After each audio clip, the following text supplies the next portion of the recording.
The dream of every teacher is to be able to perform very good teaching practices in class. But how do you know that your teaching has been successful?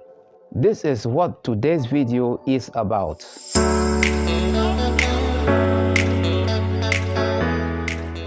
How do you know that you have performed well? How do you know that your teaching has been good and very good and even excellent?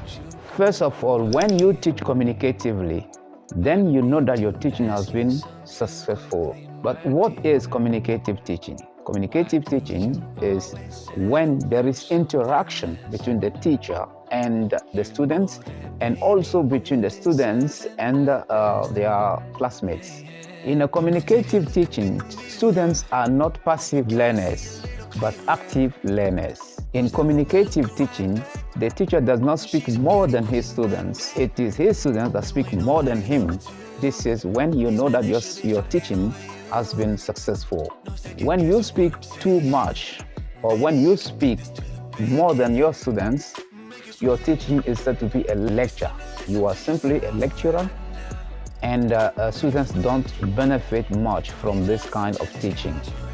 You have to teach communicatively. You have to design activities that allow interaction between you and they and among themselves. I also think that effective teaching is teaching that includes relevant topics, relevant and pertinent topics. Relevant because it must be part of the program or part of the curriculum, and pertinent because it must be in their interest of the students. It must be very important for them to prepare them for real life situations. So if you teach topics that are relevant, that are not outdated, and if you teach topics or lessons that are important for your students, this is how you know that your teaching is successful, because it's gonna be important for your students. But that is not enough, because your lesson has to be interesting with engaging activities. Find ways to motivate your students to be part of the lesson, to engage, to commit to doing the activities you have prepared for them. They must actively participate to make the class enjoyable. You may manage to teach communicatively and even teach relevant topics and pertinent ones, but if your lesson is not interesting, it will be boring and your students will lose motivation.